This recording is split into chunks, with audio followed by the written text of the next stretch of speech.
Bom dia, meu irmão, minha irmã. Que a doce paz do nosso Senhor Jesus Cristo esteja sobre a tua vida e sobre a minha vida.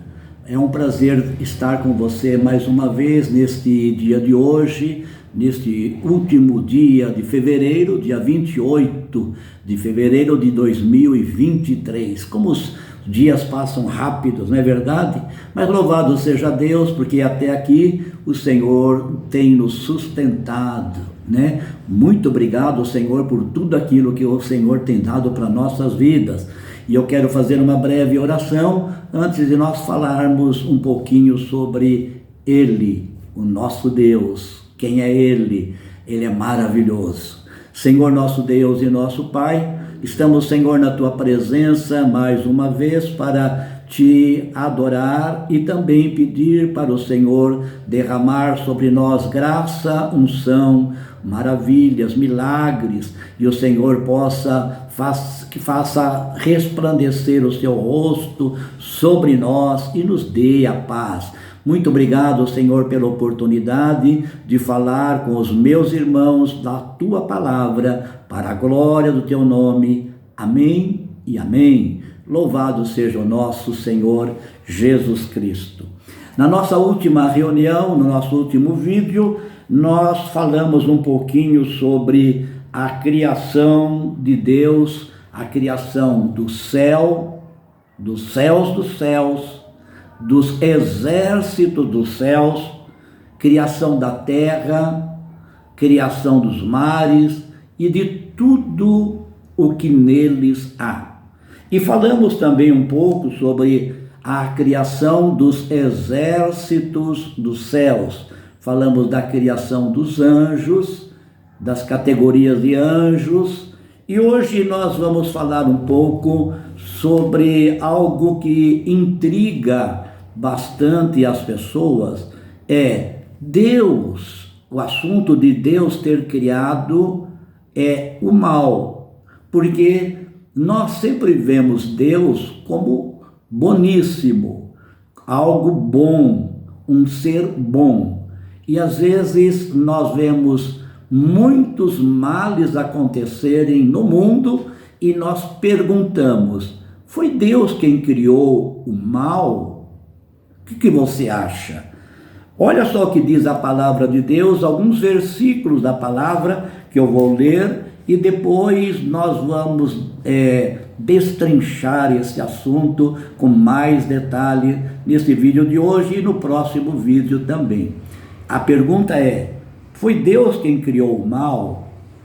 Olha o que diz a palavra de Deus em Gênesis 2, capítulo 2, verso 9. E o Senhor Deus fez brotar da terra toda árvore agradável à vista e boa para a comida, e a árvore da vida no meio do jardim, e a árvore da ciência do bem e do mal.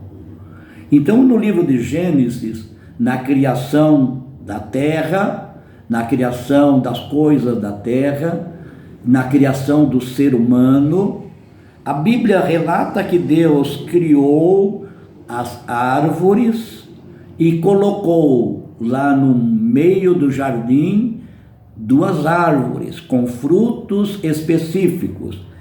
A árvore da vida no meio do jardim, e criou também a árvore do conhecimento do bem e do mal. Foi Deus quem criou estas coisas da terra. A palavra de Deus no livro do profeta Isaías, capítulo 45, verso 7, diz a palavra de Deus, aonde o Senhor Deus está falando com a sua própria boca, diz assim: eu formo a luz e crio as trevas, eu faço a paz e crio o mal. Eu, o Senhor, faço todas estas coisas. Então, baseado nesses dois versículos, tem outros versículos da palavra onde se relaciona do mesmo tema, você acha que foi Deus que criou o mal? Bom, o livro de Abacuque, no capítulo 1, versículo 13, Abacuque diz sobre Deus. Ele diz que os olhos de Deus são tão santos, são tão perfeitos, que ele não suporta ver o mal. O livro do profeta Abacuque diz que os olhos de Deus, ou seja, Deus gosta da santidade, da pureza, ele não gosta nem de ver o mal. Então, baseado nesses textos que nós lemos, será que foi Deus que criou o mal? Vamos entender um pouco melhor este assunto, então. Bom, eu entendo que Deus não é o criador do mal, uma vez que Deus é bom. Deus, ele criou, na sua criação, ele criou coisas, criou seres, que estes seres têm a liberdade de escolher coisas boas e más. Eu entendo assim, Deus não é o criador do mal, Deus é o criador de criaturas ou seres, tanto espirituais quanto físicos, no caso, seres espirituais, anjos, os exércitos celestiais, e homens, gênero humano, que são conhecedores do bem e do mal. Ele tem livre arbítrio. Então, o que é um livre arbítrio? Livre arbítrio é a liberdade que um ser tem de escolher entre o bem, fazer o bem, exercer o bem, e a liberdade de fazer o mal e exercer o mal. Como foi Deus quem criou estes seres capazes de fazer o bem e do mal? Então, teoricamente, nós podemos dizer, Deus é o criador do bem e do mal, porque embora ele não faça o mal, ele não executa o mal, ele criou seres que fazem o bem e o mal. Então, por conseguinte, ele pode dizer, eu sou o criador do bem e do mal, eu faço o bem ou faço o mal. Agora, entender um pouquinho da maldade, né? Do uso da maldade, do uso daquilo que é ruim, do uso daquilo que não gostamos que aconteça conosco. Deus se utiliza de muitas oportunidades para que o mal venha sobre os seres que ele criou, para que ele possa fazer correções na vida dos seres que ele criou. Entendendo melhor, Deus é um juiz. Além de Deus, além de ser conhecedor de toda a ciência, além de ter todo o poder, além de ser santo, aonde nenhuma treva é capaz de entrar nele, ele é um perfeito juiz. Ele não é um juiz corrupto, ele não é um juiz que se deixa levar por emoção. Ele é aquele que vai julgar certo, errado. Há uma lei no Velho Testamento que a gente conhece bem: olho por olho, dente por dente. Ou seja, justiça. Deus é tão justo, que ele não faz o mal. Ele permite que o mal venha na vida dos seres que ele ama e que ele criou, para que a justiça dele possa ser aplicada e para que aqueles que fazem o mal possam perceber o mal e possam converter-se, mudar formas de agir, de falar, de pensar, para se tornarem bons. Então, Deus, na sua justiça, ele permite que o mal venha na vida das pessoas, para que as pessoas possam ser corrigidas. Agora, ele não é aquele que executa o mal. Ele usa aqueles que fazem o mal para que pratiquem o mal sobre certas circunstâncias, sobre certas situações, para que as pessoas ou aqueles que foram criados por ele, ao receberem o mal, eles possam se corrigir, possam se aperfeiçoar na feitura do bem, mudem a sua feitura de mal para o bem. Vamos entender melhor um texto da palavra de Deus que nós vamos agora ler com mais detalhes e com mais vagar, com mais devagar, que é o livro de Deuteronômio, capítulo 8, do verso 1 até o verso 6. E eu quero tirar os meus óculos para ler agora diretamente na Bíblia, que tem letras bem pequenas, E diz assim, o texto de Deuteronômio, capítulo 8, versículo 1 até o versículo 6. Preste muita atenção que esse texto é o próprio Deus falando com o povo de Israel. Quem é o povo de Israel? O povo de Israel é o povo descendente de Abraão, Abraão e Sarai, aquele casal que Deus separou eles da família, mandou para uma terra nova, deu um filho a eles na idade bem avançada, para que daquele filho formasse uma nação, com o interesse de essa nação ser praticante do bem, ouvinte da palavra de Deus, e para que esta nação viesse no futuro cumprir a sua promessa: da semente da mulher nascerá um que pisará a cabeça da serpente, ou seja, que desta nação viesse o Salvador da humanidade,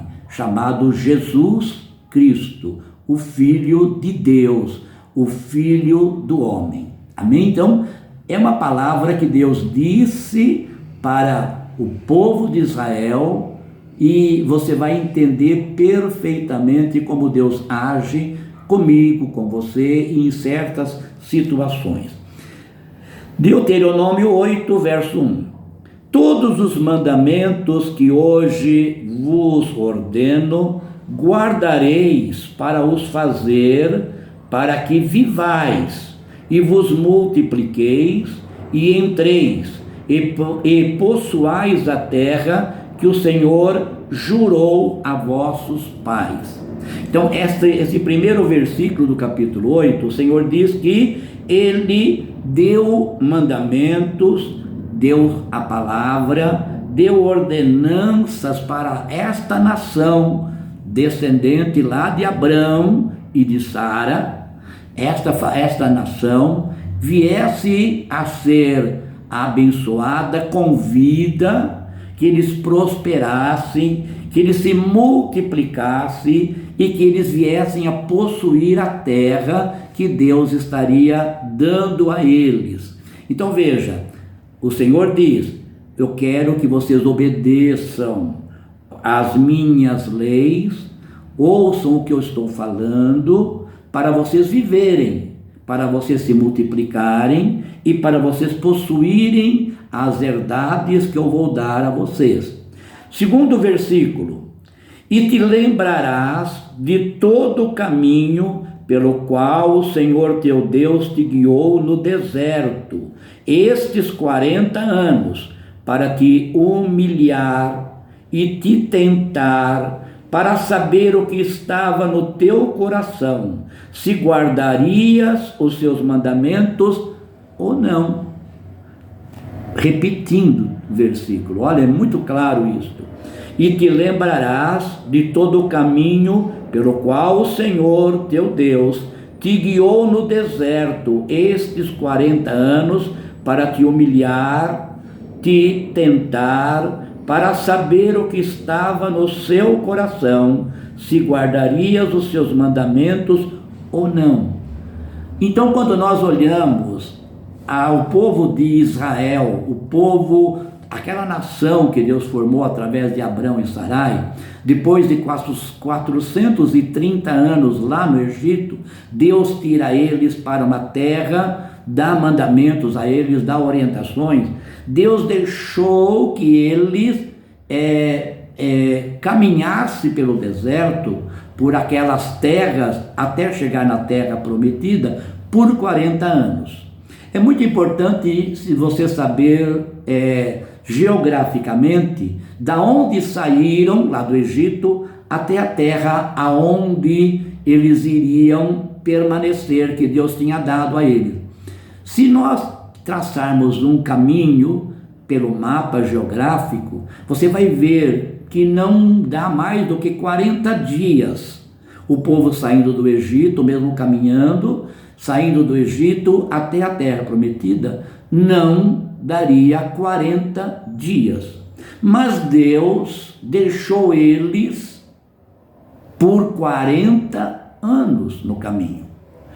E por que é que Deus permitiu que eles andassem 40 anos e não 40 dias? Seria tão fácil, né, deles sair do Egito, já entrar na terra prometida em 40 dias, mas Deus mandou eles andando pelo deserto 40 anos. E nestes 40 anos, o que Deus fez? Deus permitiu que eles passassem por situações, por apertos, por dificuldades, para provar eles se eles realmente, nos seus corações, estariam fazendo o bem, obedecendo ou fazendo o mal. Lembra que cada pessoa que é criada por Deus, ela tem livre arbítrio de fazer o bem e fazer o mal. Ela que escolhe o bem e o mal. Então Deus trouxe pelo caminho do deserto 40 anos, quase 2 milhões de pessoas, né? A Bíblia diz que eram 600 mil homens saindo do Egito. Homens sem contar mulheres e crianças, e adolescentes e jovens que não são contados dependendo da idade que eles têm. Então, é mais ou menos 2 milhões. Deus teria que provar estes 2 milhões de pessoas pelo tempo do deserto para saber se eles realmente obedeceriam, se eles fariam bem, fariam mal, se eles ouviriam a Deus. Versículo 3. Olha só o que Deus permitiu que acontecesse. Não é nada legal o que Deus permitiu. Versículo 3.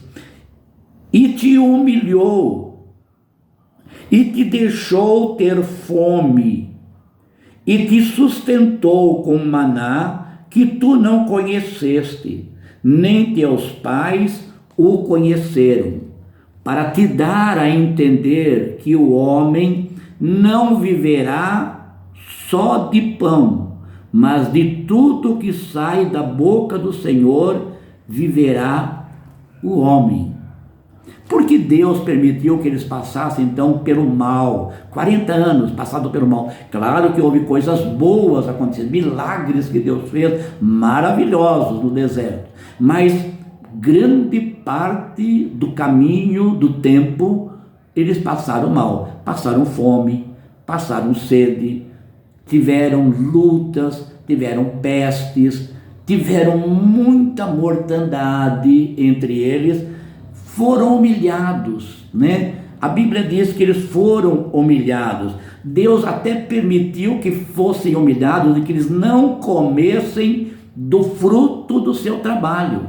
Deus mandou o maná, todos os dias tinha o maná caindo do céu, menos no sábado, né? Todos os dias eles tinham a obrigação de colher o maná, desde o domingo até a sexta-feira. No sábado não colhiam o maná. Deus humilhou eles. Olha, vocês não vão trabalhar, não vão comer do fruto do seu trabalho. Eu vou dar comida para vocês, para vocês saberem que eu sou poderoso para fazer qualquer coisa.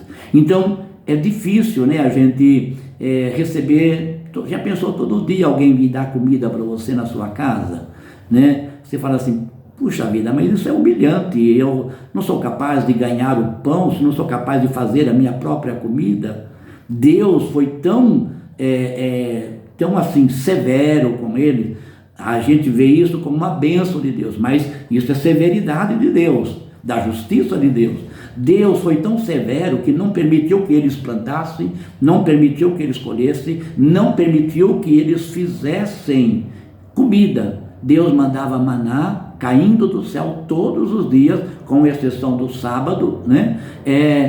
E eles colhiam o maná e comiam do maná sem qualquer trabalho. Seria a mesma coisa que todo dia, por exemplo, eu fosse na tua casa, levasse o teu almoço e o teu jantar.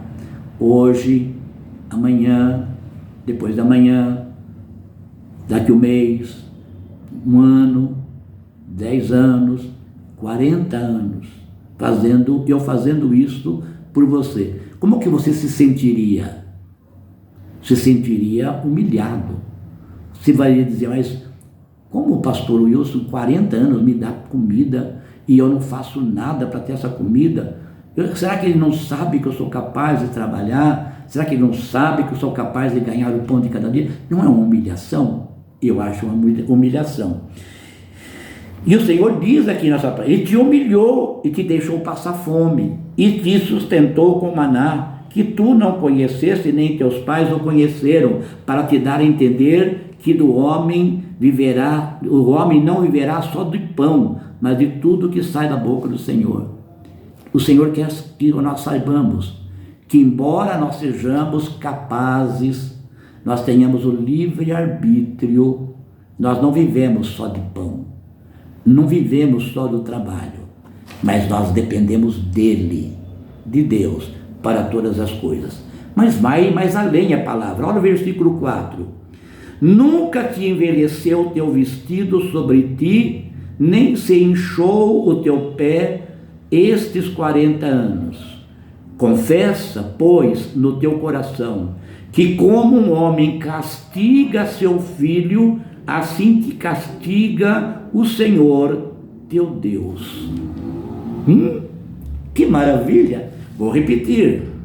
Nunca se envelheceu o teu vestido sobre ti, nem se inchou o teu pé estes 40 anos. Confessa, pois, no teu coração, que como um homem castiga seu filho, assim te castiga o Senhor teu Deus. Amém? Parando aí. Não foi só com comida, não só foi com água, com dificuldades que o Senhor permitiu que viesse sobre o povo de Israel. Vamos entender, passar sede é bom? Não, é mal. Se você fica com sede, isso é bom para você? Não, é mal. Nós dependemos de água. Se você fica sem comida, é bom para você? Não, é mal. Deus nos fez para passar fome? Não. Deus nos fez para passar sede? Não. Deus criou todas as coisas, colocou Adão e Eva no jardim do Éden, nos mandou trabalhar e nós seríamos sustentados com o fruto do nosso trabalho para fazermos o bem ou o mal, se nós quisermos. Nós temos livre-arbítrio, não é verdade? Agora, imagina só, você usar a mesma roupa 40 anos. A Bíblia diz aqui, é claro o texto, né? Nunca se envelheceu o teu vestido sobre ti. O povo saiu do Egito com uma roupa e ficou 40 anos com a mesma roupa. Como cresceu essa roupa? Porque a pessoa cresce, como cresceu essa roupa? Não sei. Deus é poderoso para fazer isso. Não se envelheceram. As suas sandálias, os seus calçados cresceram com os seus pés crescendo. Porque imagina, saiu do Egito homens, mulheres, crianças, jovens e adolescentes. Andaram 40 anos. Durante 40 anos esse povo ficou do mesmo tamanho, da mesma idade? Não. Eles cresceram, geraram filhos no deserto, os seus filhos ficaram adultos, muitos morreram, aliás, praticamente a totalidade que saiu do Egito, né? Só 2 deles que saíram do Egito entraram na terra prometida depois de 40 anos. Todos eles praticamente morreram no deserto, né? Não quer dizer que morreram, se perderam, não, mas passaram pela morte, passaram pelas dificuldades. Por quê? Para Deus conhecer o seu coração, para Deus conhecer o meu coração, se eu faço bem ou se eu faço o mal. E completando o versículo 6, né? Versículo 5: confessa, pois, no teu coração que, como o homem castiga o seu filho, assim castiga o Senhor teu Deus. Quer dizer, Deus nos trata como filhos. Você que tem filho, você que tem uma filha, quando você castiga este filho, esta filha, o que o seu filho, a sua filha recebe no castigo é bom? Não. Normalmente é um castigo de tirar algum benefício, às vezes até mesmo alguma correção com o cinto, né? Com um tapa, com uma palavra. Isto dói, isto é mal. Mas você faz isto com o teu filho, faz coisas ou permite coisas males acontecer na vida do teu filho, porque você o despreza, porque você quer o mal dele? Não. Você faz isto ou permite que essas coisas aconteçam para que ele modifique o comportamento, a ação que ele teve, para que ele não repita o mal que vai fazer para ele lá na frente, lá no passar dos dias. Percebe então como Deus nos trata? Deus nos trata como filhos. Como você trata o seu filho, a sua filha, Deus trata você também. Ele permite que o mal venha sobre nós. Não porque ele faz o mal, não é ele. Ele permite que as criaturas que ele criou, que são de livre-arbítrio, pratiquem o mal ou pratiquem o bem para te ferir, para te machucar, para te humilhar, para você pensar, para você meditar, para você se corrigir, para que faça o bem. E completando o versículo 6, né? Vou ler agora o versículo 6 para terminarmos esse assunto. Para a próxima quinta-feira nós estarmos juntos novamente com a continuação deste assunto. Guarda os mandamentos do Senhor teu Deus, para o temeres e andares nos seus caminhos. Veja bem, guarda os mandamentos do Senhor teu Deus, para o temeres e andares nos seus caminhos. Então, tudo que o Senhor te ensina da palavra dele, tudo que ele fala para você, tudo que ele orienta, guarda. Guardar quer dizer, coloca no teu coração e antes de agir, antes de falar, antes de fazer qualquer coisa, lembra, você tem livre-arbítrio para fazer conforme Deus está te orientando ou fazer diferente daquilo que Deus está te orientando. Se você fizer tudo conforme Ele está te falando e temer Ele, você vai ser abençoado, você vai prosperar, você vai ser muito mais feliz nesta terra. Então, completando este vídeo, eu quero dizer, Deus não é o criador do mal, Ele é o criador de seres que têm livre-arbítrio de fazer o bem ou fazer o mal. Nós somos seres assim, humanos, fazemos o bem ou fazemos o mal, fazemos conforme nós queremos. Amém? Vou orar com você. Deus maravilhoso, pela tua palavra, eu te agradeço porque até aqui o Senhor nos ajudou. Abençoa-nos, Senhor, na próxima quinta-feira, que nós vamos falar sobre o criador do mal, aquele que faz o mal, a origem dele. Pai querido, abençoa para que nós cresçamos no conhecimento da tua palavra e te agrademos em todo o tempo. Amém. Deus te abençoe. Até quinta-feira, se Deus assim o permitir. Fica na paz.